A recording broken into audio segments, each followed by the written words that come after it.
प्रिय श्रोता, मेरे अजीज दोस्त, आजकल हम देख रहे हैं कि किन बातों के न करने से विश्वास दृढ़ होता है, या कह लें कि जिन कामों के करने से विश्वास को हम गंवा सकते हैं, विश्वास कमजोर पड़ता है। तो विषय था चिंता का कि यह शैतान का चलाया हथियार है और इसे बखूबी आपने नाकाम करना सीखा। उसी में और मजबूत होने के लिए मैं परमेश्वर की आज्ञा पढ़कर सुनाता हूं। दूसरों के धनी होते जाने पर तू परेशान न हो, चिंता न कर, यहोवा के सामने चुपचाप रह और धीरज या सब्र से उसका भरोसा रख। उस दुष्ट मनुष्य के कारण न कुढ़, परेशान न हो, जो अपने बुरे मार्गों में सफल होता है, बुरी योजनाएं बनाता है। चिंता के हथियार में लिपटी होती है ईर्ष्या, मन ही मन कुढ़ना या जलन होना कि हाय, ये व्यक्ति बेईमानी करता है, नठल्ला बैठता है, हेरा फेरी करता है, कानून भी चुप रहता है, परमेश्वर भी इसे सजा नहीं देता और ये सफलता के मार्ग पर चल रहा है। प्रिय मित्र, सफेद पोश महारथी के सिंहासन के नीचे कितनी गहरी खाई है वो हम नहीं देख पाते, पर यदि आप चिंता के हथियार को नाकाम करना सीख गए हैं तो पहचान होगी कि आपने जब अपनी चिंता, बेचैनी, परेशानी को परमेश्वर के हाथ में सौंप दिया है तो आप चुपचाप रहेंगे, शांत रहेंगे। पवित्र आत्मा का फल धैर्य आपके जीवन में परमेश्वर की महिमा करेगा। जी हां, धीरज बड़े विशाल पक्की छत की तरह काम करता है, जिस पर ओले भी पड़े तो आवाज नहीं होती। उस चट्टान के समान है जिस पर लहरें उफनती तो आती हैं, पर मिट्टी धोकर और भी चमका देती हैं। जितनी जोर से लहरें टकराती हैं उतनी ही काई उतर जाती है। यही भरोसे का फल है, पहचान है। मुझे याद आती है एक सेवक की। वह कई स्थानों में विश्वासियों की मंडली में होकर घर आया।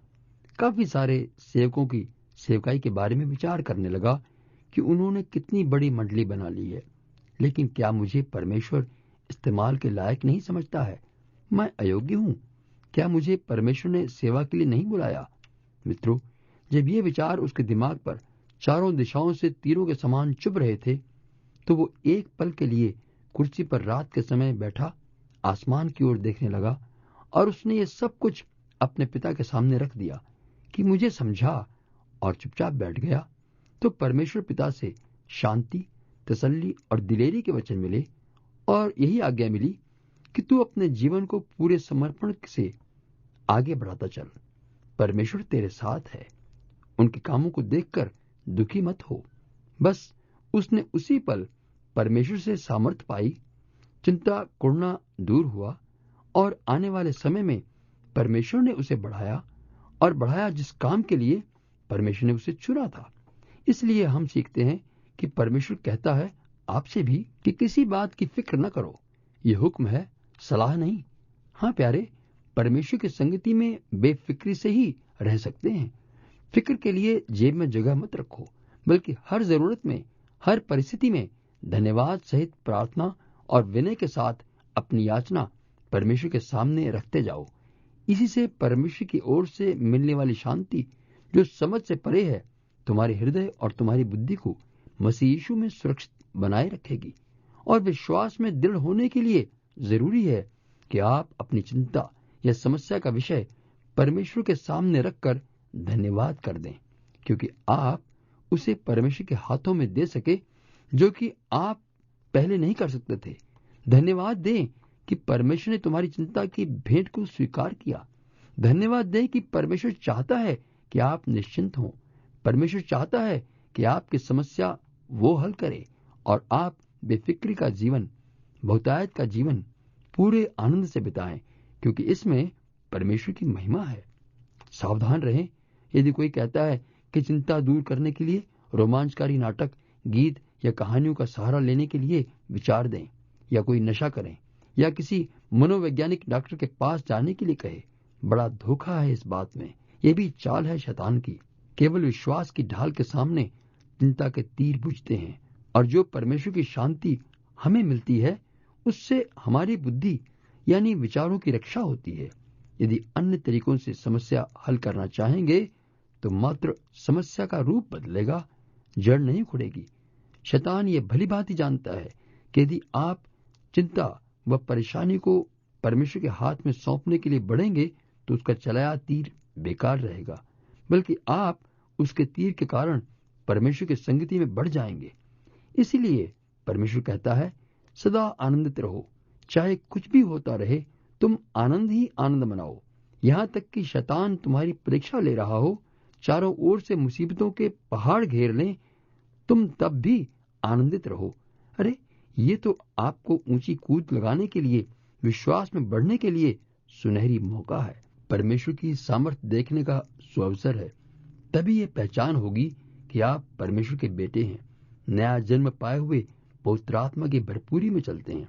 ऐसे ही नहीं, आप में धीरज का फल और विश्वास और भी दृढ़ होगा, क्योंकि धीरज विश्वास के बढ़ने में सहायक है, और बेताबी यानी हड़बड़ाना व बेचैन होना और आलस विश्वास को गिराने का काम करते हैं। जो भी आपकी प्रार्थना का विषय है, चाहे कितना भी समय बीतता जाए, धीरज रखें, विश्वास को थामे रहेंगे तो फल पाएंगे।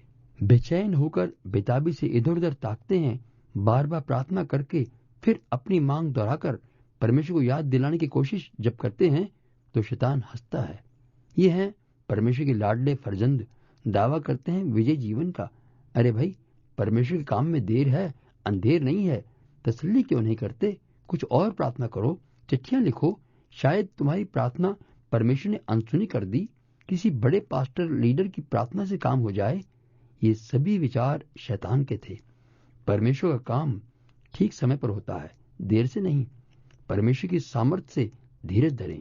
याद रहे, परमेश्वर का वायदा है, परमेश्वर का काम मुकम्मल समय में, निश्चित घड़ी में उसके सब काम, सब वायदे पूरे होते हैं। आपके जीवन के लिए भी परमेश्वर हर पल वायदे पूरे करने में लगा हुआ है। इसलिए परमेश्वर कहता है, मेरा धर्मी जन अर्थात जो मेरे द्वारा धर्मी ठहराया व्यक्ति है, विश्वास से जीवित रहेगा, यानी मेरे साथ संबंध बनाए रखेगा। यदि वह आलस करे, धीरज छोड़कर पीछे हट जाए, तो परमेश्वर कभी प्रसन्न ना होगा।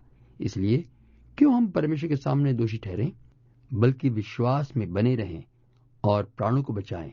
मेरी प्रार्थना है, हर श्रोता भाई व बहन शैतान की चालबाजियों से सतर्क रहकर, धीरज का लंगर डालकर विश्वास के जहाज में, बेड़े में बैठे रहें। तभी हर प्रार्थना का उत्तर आप पाएंगे। धन्यवाद करते रहें, आनंदित रहें, परमेश्वर को प्रसन्न करते रहें, तो महिमा भी देखेंगे।